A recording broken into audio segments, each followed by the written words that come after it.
జయ శ్రీమన్నారాయణ. అందరికీ కూడా నమస్కారం.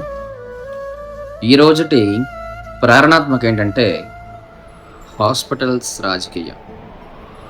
బ్రతుకు విలువ బిల్స్లో ఉందా, లేక మనిషితో బతికే క్షణంలో ఉందా?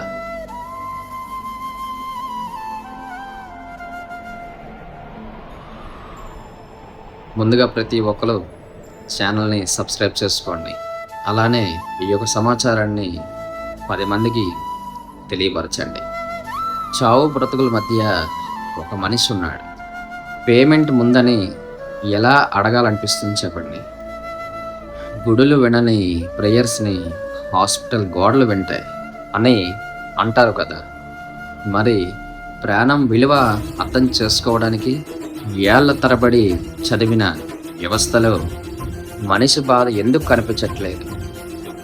ఒక ఐసీయూ ముందున ఎదురు చూస్తున్న ప్రతి ఒక్కరికి ప్రతి నిమిషం ఒక యుద్ధం అని తెలియదా?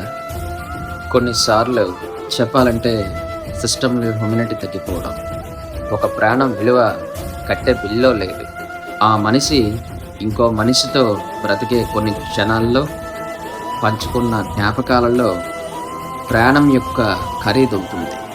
ప్రతి హాస్పిటల్ రిపోర్ట్ వెనుక ఒక ఫ్యామిలీ స్టోరీ ఉంటుంది. రిపోర్ట్స్ పెరుగుతూనే ఉన్నాయి, సమాధానాలే దారి మారిపోయాయి.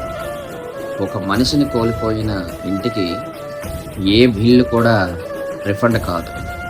మన ఇంట్లో పెద్దవాళ్ళు ఎవరైనా ఉంటే వారికి బీపీ, షుగరు, ఆస్మా అంటే ఏజ్కి తగ్గట్టుగా ప్రాబ్లమ్స్ వస్తూ ఉంటాయి.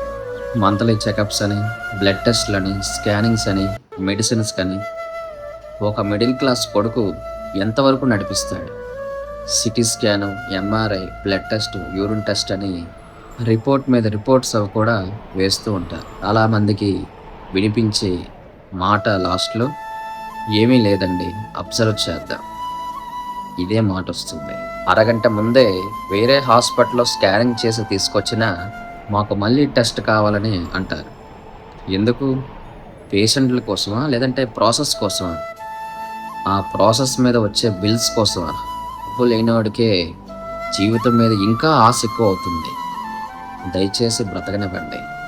మనిషి ప్రాణం అంటే డిపాజిట్ అమౌంట్ కాదు, ఎమర్జెన్సీ అంటే అడ్వాన్స్ పేమెంట్ కాదు. ప్రాణం పోతుందని తెలిసి ట్రీట్మెంట్ అది డిలే అయిన సిస్టమ్ని మనం క్వశ్చన్ చేయకూడదా? విలువ తెలియకపోతే ఐసీయూ బయట ఎదురు చూసి చివరికి మనిషిని కోల్పోయిన ఓ సాటి మనిషిని అడుగు. హాస్పిటల్స్ బిల్లు కట్టడం కన్నా మన ఆరోగ్యం ముందుగానే చూసుకుందాం, ముందే కాపాడుకుందాం. రోజుకు 10 కిలోమీటర్లు నడవండి. కూల్ డ్రింక్స్ అవి కూడా తగ్గించండి. జంక్ ఫుడ్స్ అవి కూడా ఎప్పుడో రేర్గా తీసుకోవచ్చు, కానీ డైలీ పనికిరావు. ఫోన్స్ తాలూకా వాల్యూమ్స్ తగ్గించండి. బాడీ సిగ్నల్స్ అవి ఇగ్నోర్ చేయకండి. మనం బాగున్నప్పుడు తీసుకున్న జాగ్రత్తలే బలహీన పడకుండా ఉండడానికి కారణం అవుతాయి.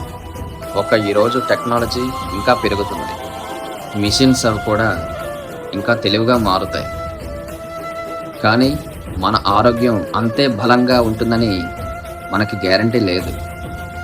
పూర్వం రోజుల్లో మంచి ఆహారం దొరికేది, తీసుకునేవారు.